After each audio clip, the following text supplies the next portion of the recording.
The Standout Artist Podcast, showcasing the most unique and innovative musicians of Austin, Texas. Brought to you by entrepreneur and professional drummer Andy Jaffs. Stay tuned and stand out. Welcome to the Standout Artist Podcast, the show where we dive into the minds of the most unique and innovative musicians of Austin, Texas, and find out what they're doing differently today in today's music world. I have Nick Adamo on the podcast, and he is from the band Nick Adamo. Also has his side project, Mostly Dead, which is a Grateful Dead tribute band. So bumped into Nick about a year ago at WTF Bar. Blew me away with his awesome facial expressions and amazing tones from his songs. And we did a podcast in February, but because I'm technically challenged, didn't go too well, and I messed up everything. The talk was great, but yeah, we're learning, guys. We're getting there. And now everything's in full swing and we're in full motion. He's come back and he's here to share his knowledge, share his wisdom. How's it going, man? Great to have you on. It's going great. It's nice to see this operation is in full swing, and you guys have, really spruced up the place and added cushions to the seats, and it's going great, man. I've been having a great week. Yeah, you were telling me that you're on quite a high right now, and things have been going really well for you. So, why don't you tell us a little bit about that? Yeah, so lately I've been doing a lot of work with this music nonprofit called the Musician Treatment Foundation, and my solo project, the Nick Adamo Band, just played a show out at Beerberg Brewing, which is in, Dripping Springs area, just outside of Austin. And we can talk more about the foundation later, but it was a great event. We had a lot of people that came out there, and I got to meet some cool people that worked for Sun Radio, and there was an artist there that was painting live, and that's funny you mentioned about the facial expressions, because he was like, man, you really have like a face that's worth painting, or he said something like that, and I was like, nobody's ever told me that, man. Like that's a beautiful compliment. So I have these beautiful portraits now. Well, I don't know if I can say that a portrait of me is beautiful without sounding. I think you totally can. I think you just got to own it. You know? What did Zoolander do? Right. He created his own look, and he owned that shit. Yeah. I guess my portrait is a bit Blue Steel inspired. Maybe Magnum, but he's so hot right now. Right? Good shit. I bet all the young listeners have no idea what we're talking about. No, but go and watch Zoolander, guys. You'll have a good time for sure. Sweet, man. Well, definitely want to dive into what's been going on with you. I know you're really excited about some things that have been going on in your world.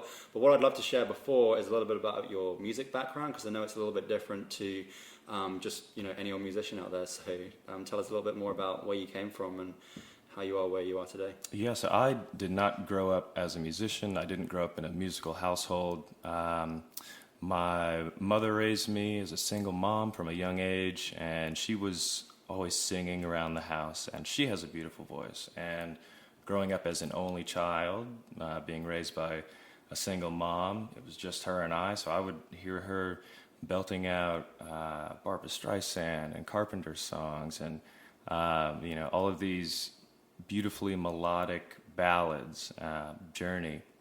So I grew up just thinking that everybody could sing, really. And my understanding of music and pitch, I think, really started to grow at a young age, just listening to her and, matching pitch on the radio, trying to match the melodies. And, it wasn't until way later on in my adult life that I realized something called tone deafness, and some of my other friends, would be singing, and it didn't register that being able to match pitch was a gift that not everybody had. So, growing up was not a musician. I was an athlete, and I was a football player, and that's what I was obsessed with from the age of 11 until 20. Yeah. So when you said, I got into music late in life, I got my first guitar when I was 11, but didn't take it serious until I was in college, maybe. I got an acoustic guitar and would just kind of strum away in the dorm room and would learn some covers here or there, but I couldn't sing and play at the same time. And that was a huge mental block for me. And it wasn't until that I retired from playing football in college, and I went on this 2-week road trip and ended up in Minnesota. And I was in a log cabin. I was supposed to be there for 2 weeks. And it was after the first or second day, one of the neighbors had a nylon string guitar, and everybody was like outdoors doing fishing stuff, and there was like some boats out there, and I caught enough fish in the first 2 days that I was like, you know, guys, like I'm good. I'm just gonna sit in this cabin and play guitar. And I mean, now that I look back on it, it seems pretty antisocial, but it was in that cabin where the light bulb went off for me to be able to sing and play guitar, and it felt like I had just uncovered a superpower, and so that's all I wanted to do, not only for the next 2 weeks, but you know, for the rest of my life. And so that was a huge moment for me where I am feeling this obligation to continue to develop those skills and to really figure out what was there, because I felt like I'd just scratched the surface. Yeah, man. Singing and playing an instrument at the same time is like some people just like have it. They're born with it. I swear, you know, it's weird. They just pick it up. Oh yeah, I can play, and then I can start singing. It's really weird. That's kind of strange how it just kind of happened for you. You didn't really like take lessons or anything like that. You were just in a room and boom. Yeah, I think maybe my ignorance helped me there, because I didn't realize how difficult it was. Yeah. So I just thought something was wrong with me and that I couldn't do it for the longest time, and I was, down on myself when I would try, because there's nothing more humbling than doing something that's that difficult and hearing yourself. So especially if you record yourself. Yeah. So it maybe it is something you're born with, and I just was happy to uncover it at all. And I think maybe a part of that was just being alone and isolated from everybody and everything, so where you can make the mistakes long enough to where you make fewer and fewer mistakes, and you're just finally doing what you set out to do. Totally, man. Do you take time to like go into the darkness at all, like now as a musician? Like I know, like that's where you kind of reinvent yourself. Like during COVID, you can just like you can either, I don't know, get distracted with a bunch of stuff and kind of block everything out, or like kind of take a step back and like really reinvent yourself and discover new things. Like, do you find that something that happens for you naturally, or you take, I have to do that. Yeah, you have to do that. Yeah. I have to do that annually, and that's sometimes the most productive period of that entire year, because there is so much to do as an artist these days that's not writing music, that's not being creative, and a lot of it can take you away or out of your creativity. And I just got back from New York. I went up there and saw Dead and Company. Nice. At Citi Field, and that was quite the rejuvenating and inspiring experience. But yeah, spent some time up there just kind of away from everything, and working on some writing and really editing and crafting and finishing songs. And if I'm stuck in the daily routine of sending emails or getting ready for a show, or it's you have to be intentional in setting time away from that to have enough space, whether it's physically, mentally, emotionally, to kind of organize these disparate thoughts and feelings into something that is coherent. Totally, man. Yeah, I've been hearing that from a lot of musicians, how with being a full-time musician, like you're kind of juggling a lot of different things. Like there's all this like scheduling and stuff. I don't know, because I've never been a full-time musician, but like just like all the things that you have to kind of think about. It's like it is a full-time business kind of thing. Like, yeah. Well, I was never a full-time musician until February of 2021. Shit, when we last spoke, were you just getting laid off? Yeah, yeah. You got laid off. You didn't tell your boss to fuck off or anything like that? Oh, okay. It was the best thing that ever happened to me. That's great. I had a corporate job, And I don't know if I should name the name, but they're one of the biggest retailers in the entire world. Fuck you, Walmart. No, yeah. I'm kidding. Well, I had a great time working I worked for Whole Foods Market. Oh, okay, and, cool. I worked for their corporate headquarters.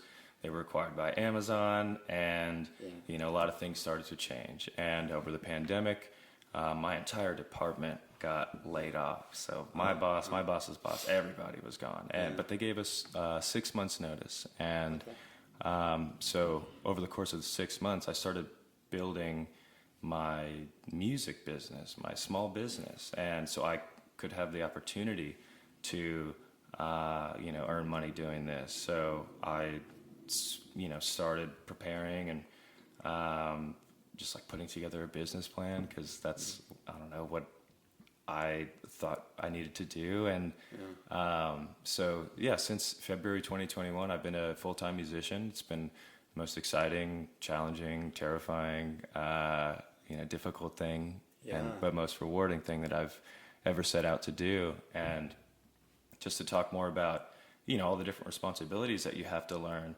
I'm doing my own graphic design. I'm doing my own booking. I'm doing, coordinating rehearsal spaces, and I've had to either learn or relearn skills that I hadn't used in years. Like I used to sketch when I was a kid, and used to love that. But it wasn't until I couldn't afford to hire an artist to make my own logo or design a T-shirt that I started doing it myself again, and just kind of rediscovered my own passion for sketching and design. So while you're forced to learn these things because it's what you want to do, and it's your business.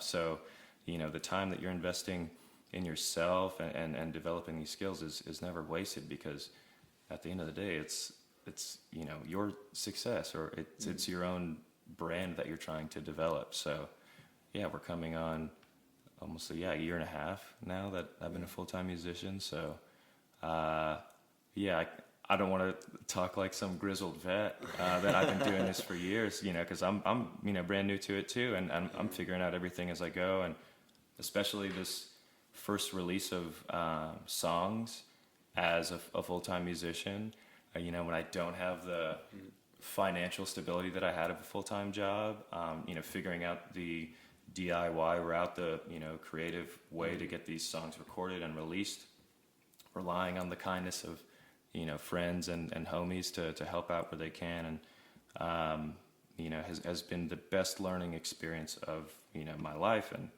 doing everything by myself this first time around is, I think, really preparing me for the next release, when I do have more time, or have other people that are wanting to help me out along the process. Be like, oh, please, I know how much work it is. I did it myself. So definitely, man. What would you say are like the big things you need to learn when you become a full-time musician? Like, tell us a little bit more about that. I'm really interested to hear. So one, how to market yourself, or how to look at social media is not fun. And I guess understanding the importance of keeping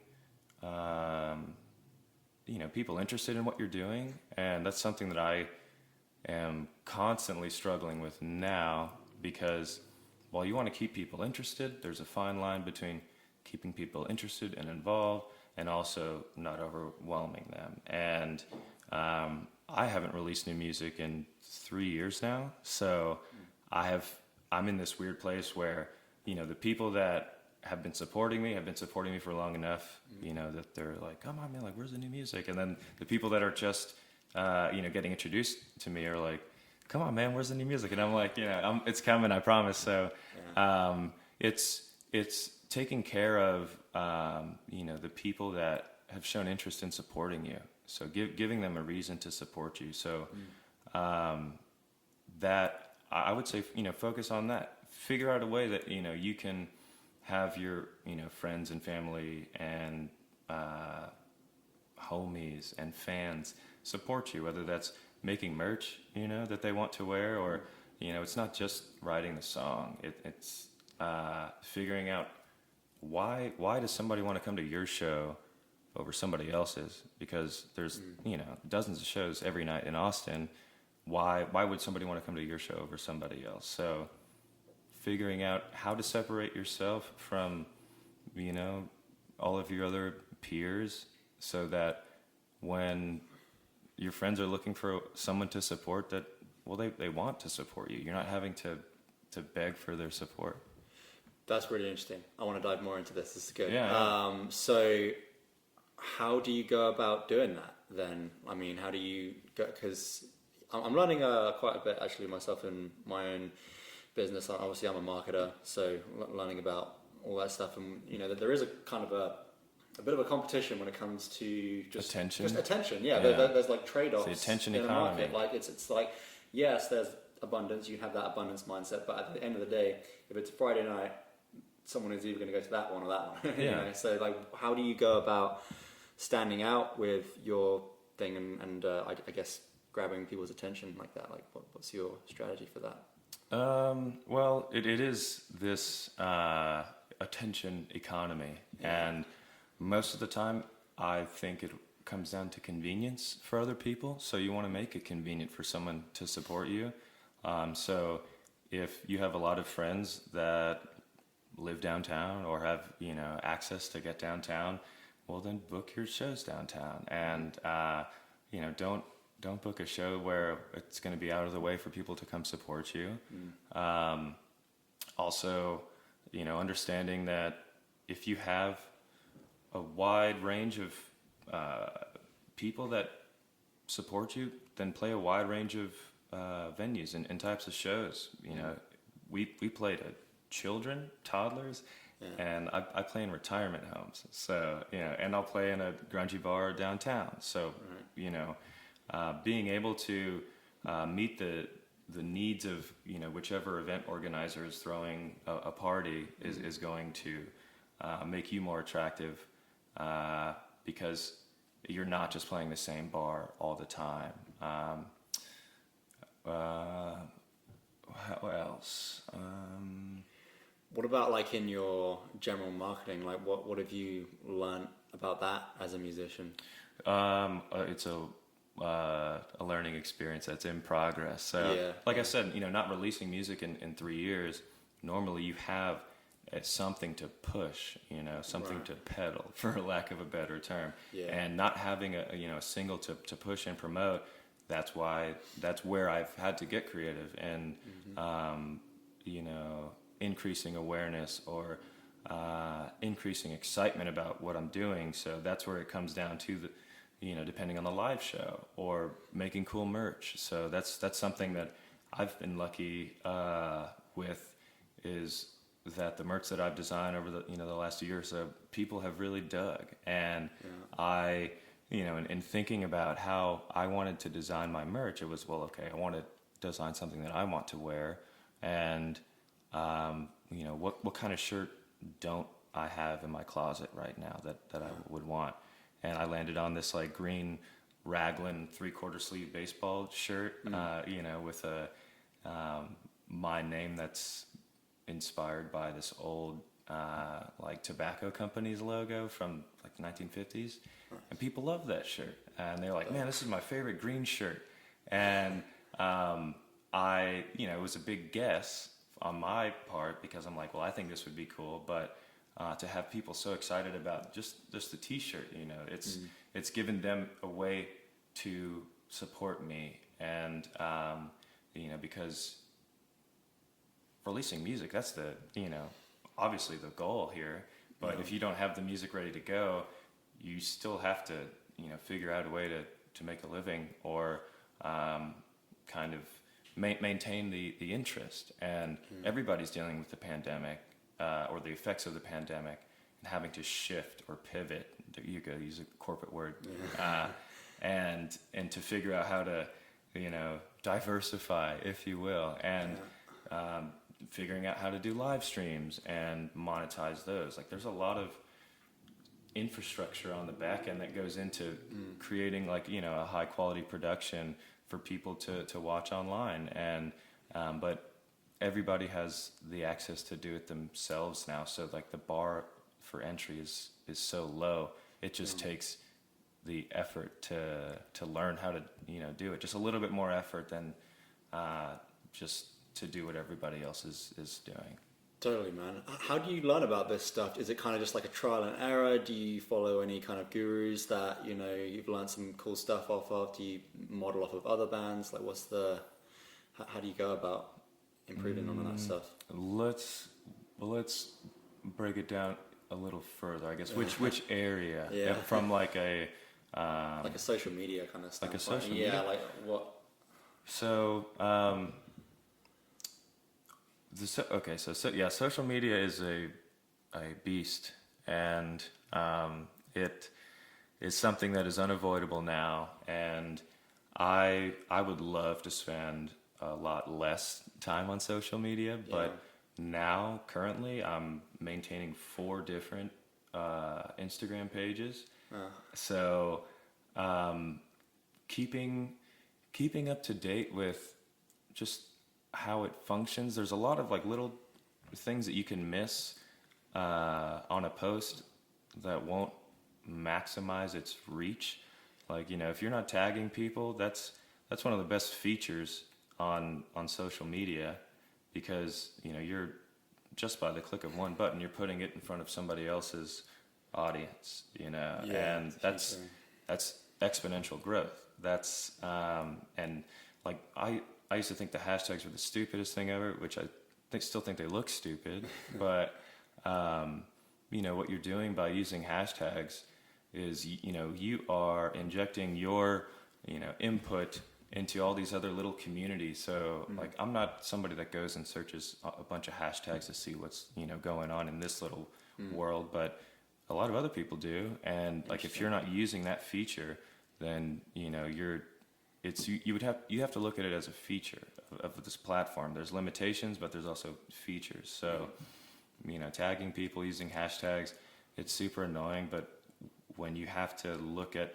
social media as a way to connect with people, or as a way to introduce yourself to others,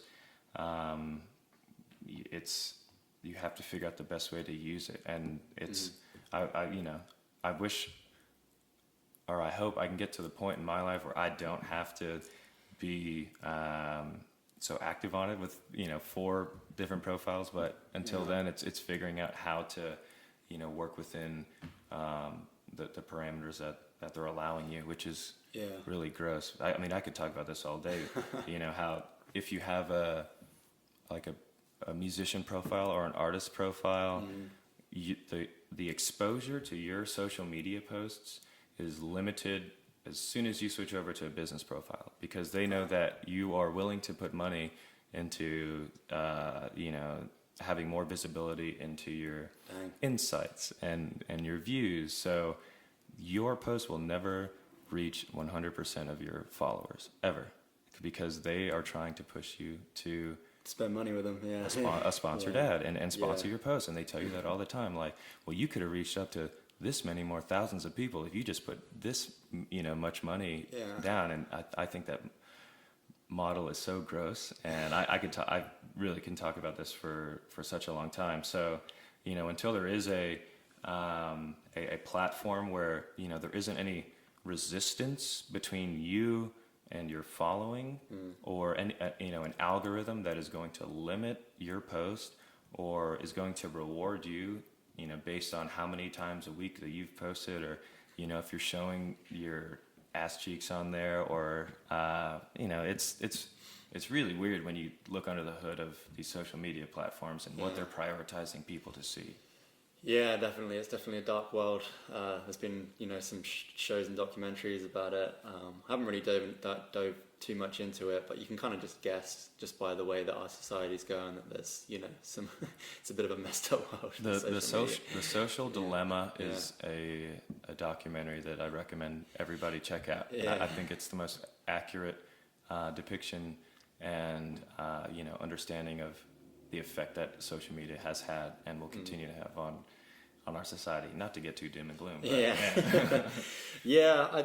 Now's a great time to click and follow, subscribe now, and hit that like button. Yeah, please follow me on Instagram and like all my shit. No, it's yeah, I find it really interesting when it comes to marketing and musicians, because I find that like marketing and art, right, they're two completely different things, really, and it's when you come and join them together, it's I find that a really interesting pursuit, right? Because art, it's a very personal thing, right? It's something that you do.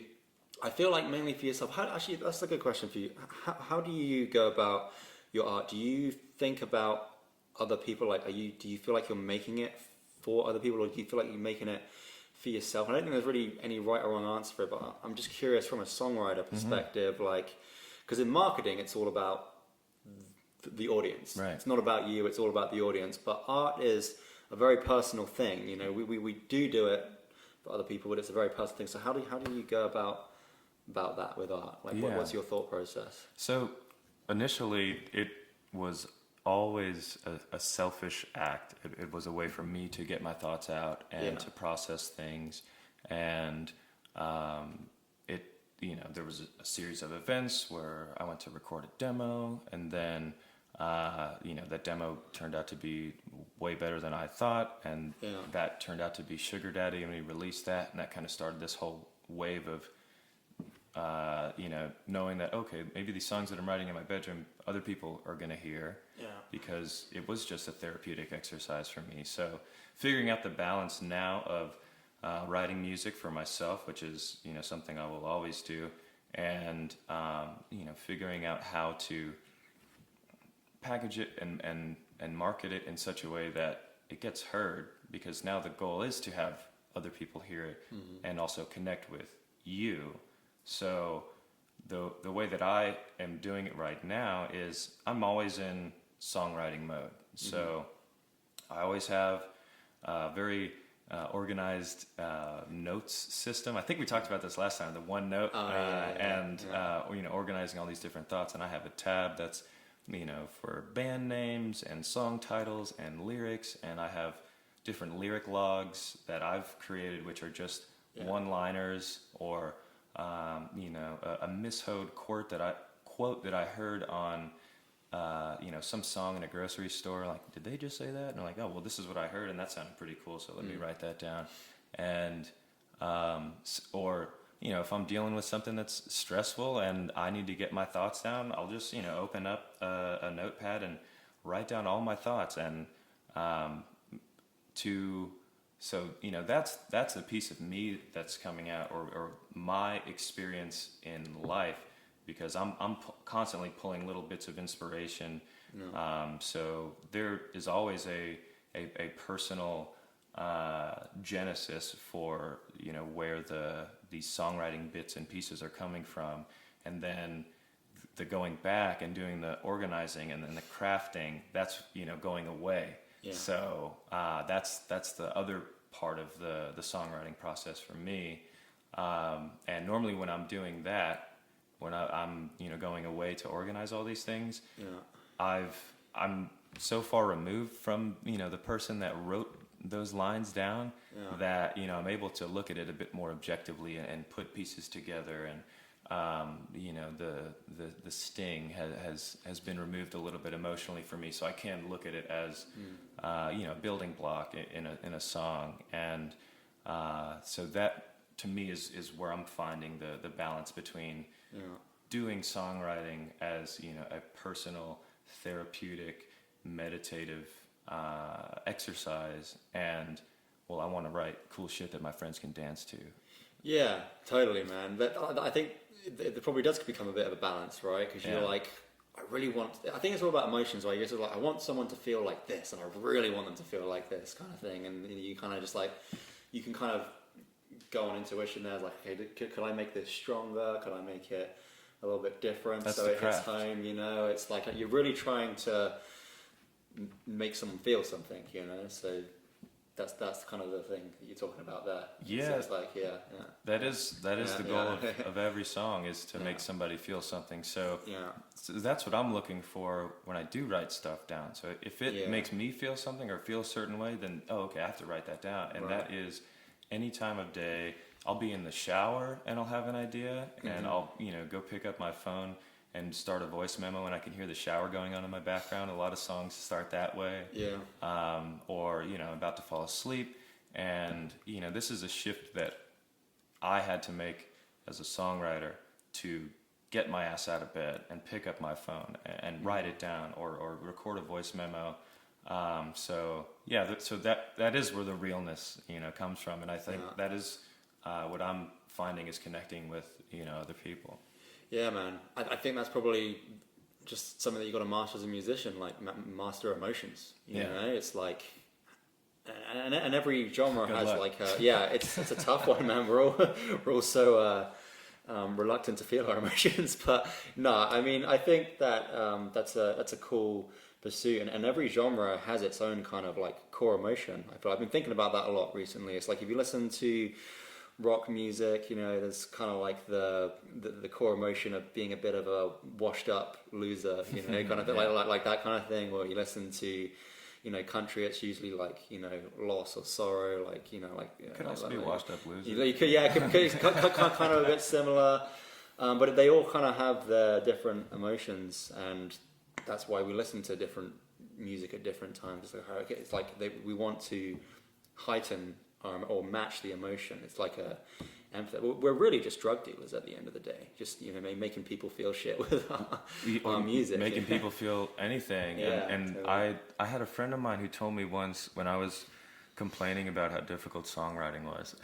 he was like, that's your job, man. Like you're supposed to go through and feel all that shit and process it and tell us how we should feel and help us understand what we're feeling. And it helped me look at songwriting a different way, and a bit more selflessly, because if you're feeling some kind of way, there's probably a good chance that somebody else has felt that same way, and those are the people that you're trying to find and connect with. Yeah, totally. And I think there's a lot of value in that, right? It's when someone understands that this person feels the same way that I feel. Just instantly you feel hooked in and like want to learn more. So that definitely makes me understand the whole similarities between art and marketing. It's different. You have to feel something. You have to feel something. Because in marketing, you have to feel something too, right? Yeah, in marketing, you're talking to core emotions as well. I think it's more emphasis on like the empathy rather than like, okay, this is gonna get you like a certain outcome in life. It's like this is gonna solve a problem or get you a certain outcome. But then again, like music can really help you become a better person. Like songs that really meet you where you're at with your emotions, like it gives you a little bit of empowerment, I guess, to get over certain things and move towards things. It's a motivator.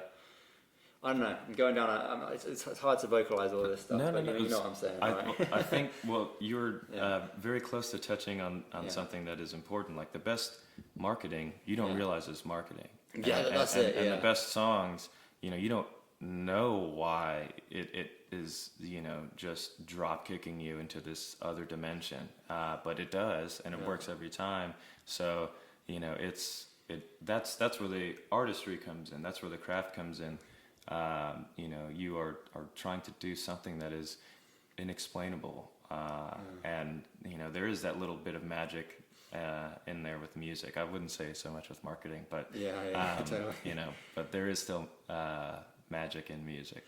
Totally, man. Awesome. So other things have been going on for you as well. You said that you've been working with some non-profits. I'd love to hear a little bit more about that. So last August, I suffered a weightlifting injury, and it required a surgical repair. And as a full-time musician, the American healthcare system is frightening. And although here in Austin there are a lot of great resources for musicians when it comes to healthcare, specifically HAM, the Health Alliance for Austin Musicians, and SIMS, it's still a daunting thing to find yourself injured and unsure if you're going to be able to work or make a living.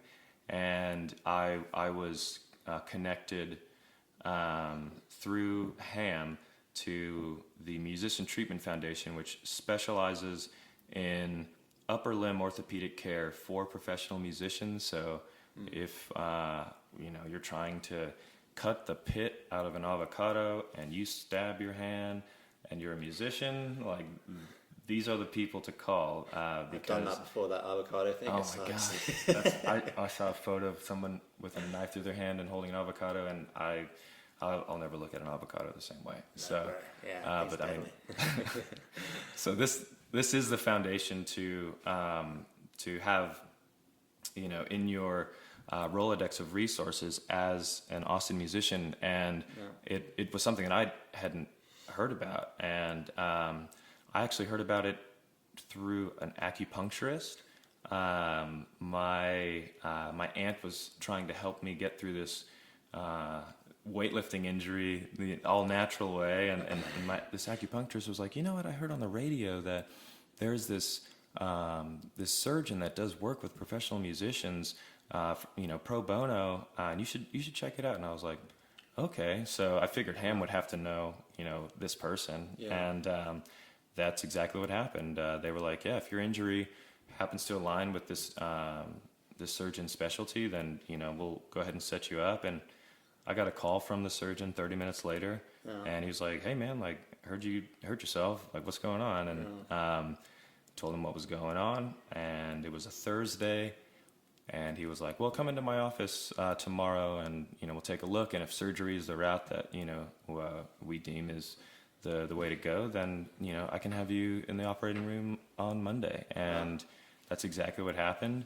And they tore me open, stitched me up, put me back together, and covered everything. And it was the most difficult thing that I had ever had to deal with, just from like my own body. I'd never had surgery. I never broke a bone. Like I've been extremely lucky, and to injure myself working out, it was very weird. And then to have it affect me playing music was also a very weird thing that I never had to really consider. So meeting this foundation and having them really guide me through this very difficult time and support me is a resource that I want to tell every other Austin musician about. So if you are a HAM member, you also have access to this wonderful nonprofit called the Musician Treatment Foundation, who specializes in helping out upper limb injuries. So fingers, hands, wrists, elbows, shoulders, all that. And I'm very passionate about this because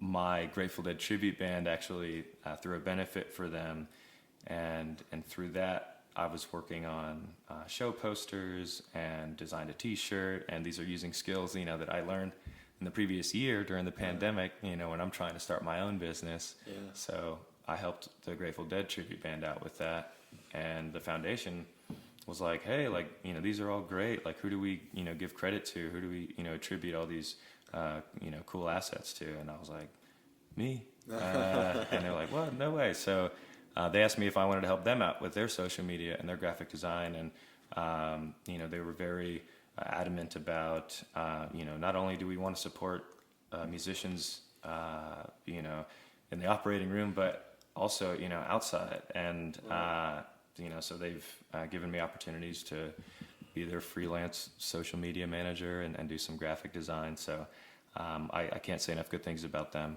That's great, man. Yeah, that's a life-saving occurrence. Literally, yeah. Yeah, I mean, if something goes wrong in your body, like you need some help, right? Yeah. Like, especially when you're a musician.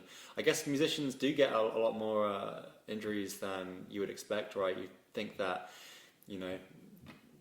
it wouldn't happen as much because we're just playing music, but there are a lot of things that can happen, right? And being so close to this foundation, now I'm learning more and more about all the different types of injuries that you can get, or repetitive stress injuries, arthritis, carpal tunnel, Yeah, all these I've had different wrist things. pains for years, man. So Yeah, I've got to get on this. Well, so and people go years and years just dealing with it, by themselves. And this is another distinction that I want to make, is that they don't just help people out with surgical care. It's also the non-surgical care. So whether you just need like a diagnosis, or you need, a pain management injection, like they also do all that stuff too. So we're really working on getting the word out there for all of the different types of ways that musician can seek care and seek support.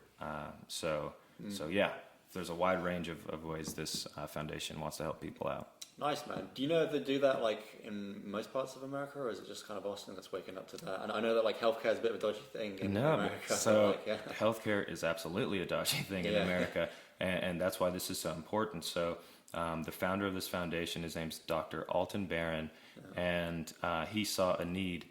His cousin is actually Thor Harris, who's a musician here. He's an incredible percussionist. I just played a show with him this past weekend at Beerberg. He was the other band on the bill, and Thor like cut his finger off, and his cousin is Dr. Barron, and after Dr. Barron helped him out, he was like, you know what, I'm sure there's quite a few other musicians that would be out of work if they couldn't get surgical care, and he's a world-renowned hand surgeon, upper limb surgeon. I should limit him to just the hands because he did great work on my chest. So, shout out. Yeah, right. And so there is a huge need, and right now it is headquartered in Austin and New York, because those are the two places that he practices. Right. But we're also scaling the network of surgeons that musicians have access to all over the country.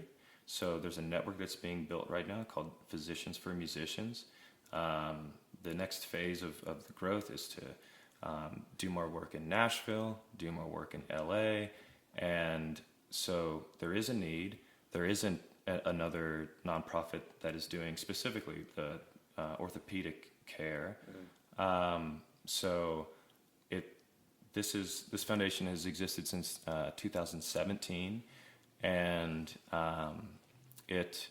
the need is only increasing every year, because it just takes one football to hit your finger the wrong way, and it breaks a digit, and you can't play guitar, or it's just good to know that you have access to this resource. So right now it is just in Austin and New York, but we're also referring people to physicians that are in other states and cities.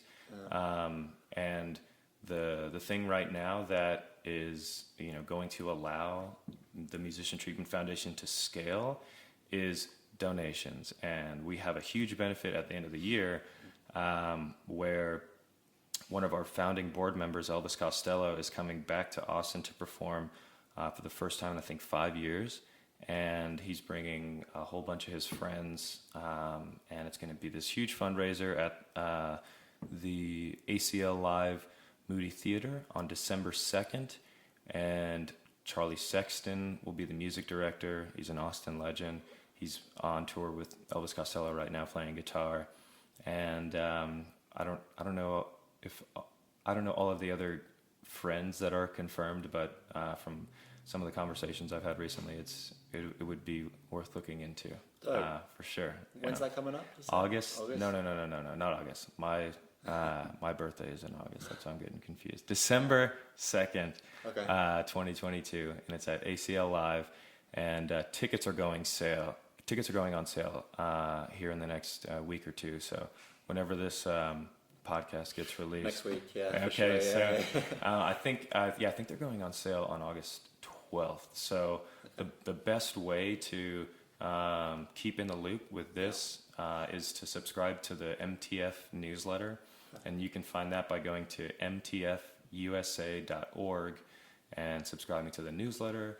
You'll get access to the pre-sale code that is just specifically for subscribers to the newsletter. So that's the best way to get access to these tickets, because they will sell out.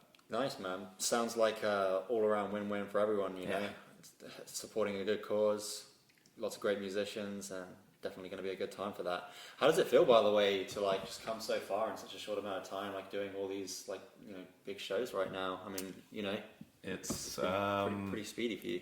It is incredibly fast on one hand, and on the other hand, it looks like I haven't done that much because, in the releasing music realm, I haven't released anything since 2019, and but on a intrinsic gratification level, I've never been more happy playing music. I've never been more happy working with a nonprofit.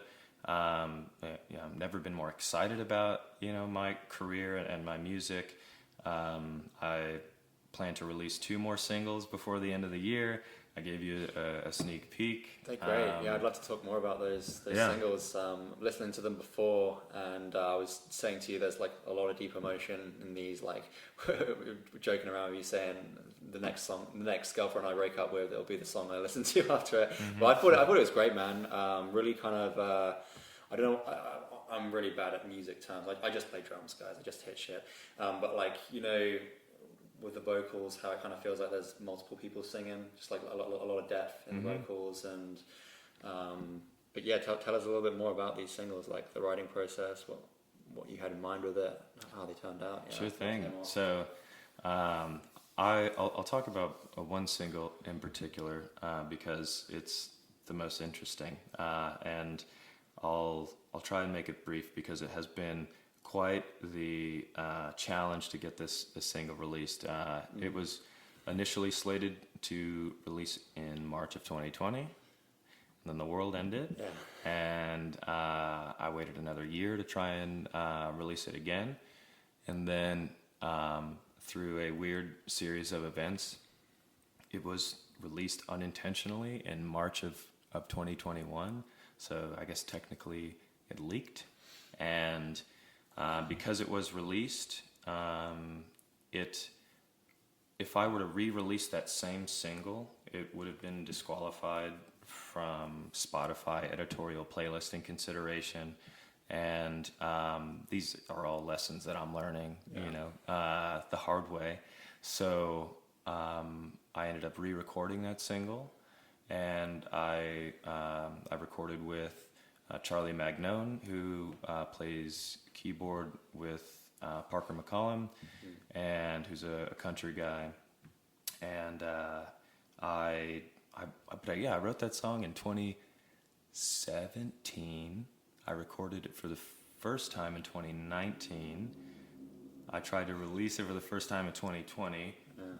It was leaked in 2021. We re-recorded it in 2021, and now it will be released in 2022. So it's been a long time coming, and that's the next one that is on the list to be released. The other one is my mom's favorite song. It's called "Before the Rain," and that was a song that I actually wrote in the studio the same day that I was recording Sugar Daddy. So I was out in LA with my best friend, my producer, my roommate, my drummer, Dylan Hill. And great drummer. He's a tremendous... He can sing and drum too. I'm very jealous. He can do everything, and he can sing, he can drum, he can play keys, he can write, he can play guitar, bass, you name it. Yeah. I was out there to hang out with him, and I had this idea that I was working on in my hotel room, and my neighbor that shared a wall with me in the hotel, like it was like 5:00 in the evening, and I'm working on this acoustic guitar part, and he bangs on the wall, and shut up, what are you doing, man? And I looked at the clock, and it was like 5-6 p.m. Like, you shut up, man, like I'm working here. So, but now I was aware that somebody was listening to me, so I went into the shower and finished the song in the shower, singing very quietly, and I brought it to the studio. I brought it to Dylan. You were playing guitar in the shower? Yeah, it was. That's the best place acoustically. The shower was not on. Oh, okay. You're just taking a bath. Yeah, right. Yeah, I wanted to be dripping in reverb and shower water. So, so yeah, I brought it to him in the studio, and we finished it. We got it to a point where we could play it live, and but we went ahead. So that was 2018, and we went ahead and re-recorded that song about 2 months ago, and that's the version that you heard. That is incomplete and unmixed, but I am very excited with how that song's coming together, and we've been playing it live since 2019, and that's a lot of folks' favorite song. So a lot of people are waiting for that one to be released as well. So the goal is 2 more singles before the end of the year. You heard it here first on the Standout Artist Podcast. That's the one. Awesome, dude. Yeah, lots of exciting things happening. Anything else happening that you are super excited about you wanted to share before? I know you said there's a bunch of things going on. Is there anything we missed? Or Well, I guess something else to mention is I'm also in the Grateful Dead tribute band. Right. And we just played a show. Oh, geez, when was it? It was maybe a few weeks ago, and it was the last show that we are playing with that lineup because our bass player and our drummer are both moving in the next 2 weeks. What are they moving to? Drummer is moving to LA, and different drummer. Oh, okay. So this drummer is named Sean Harvey, and he is a master percussionist, and he's also the sound engineer that recorded this most recent single Before the Rain. So I was like, great, man, we're finally making music together. We're recording. He's like, yeah, cool, I'm moving in a month. All right. So what are you doing for a drummer with that one? Then you got someone. So that's what I want to put out into the universe. So we are looking for a drummer and or a bass player. So right now we're taking some time off.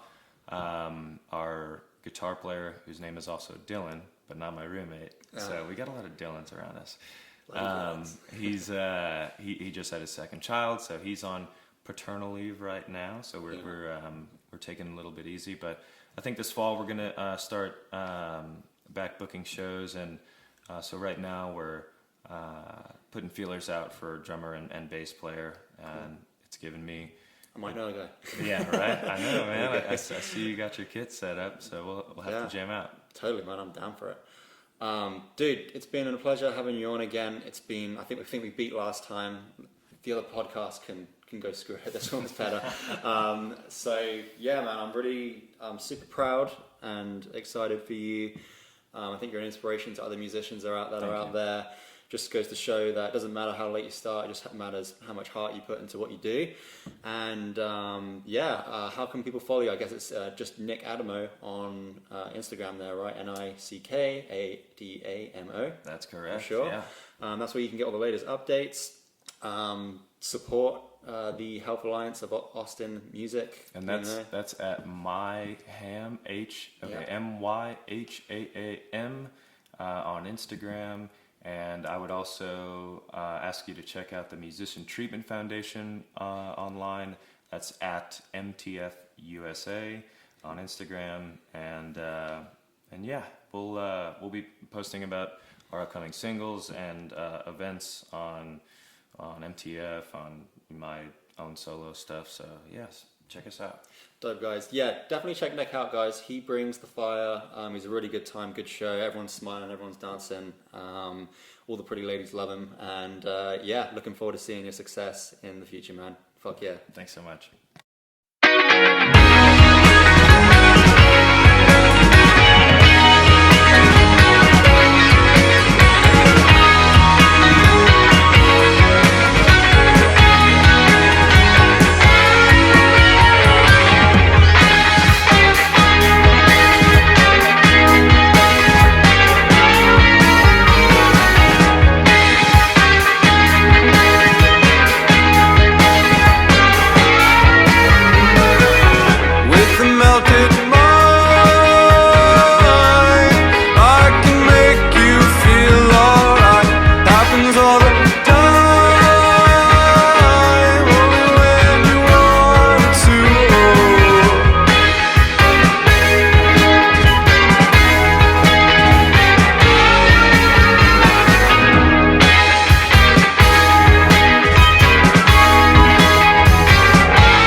she never finds out.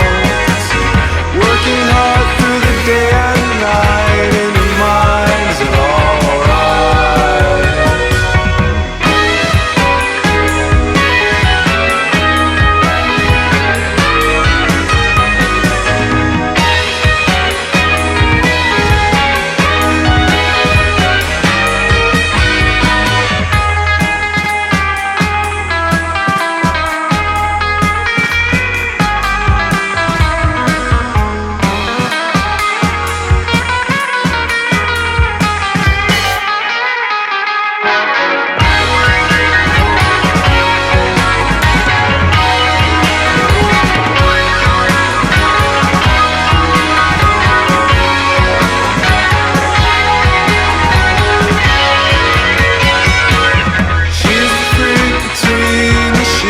Hopes to God that you never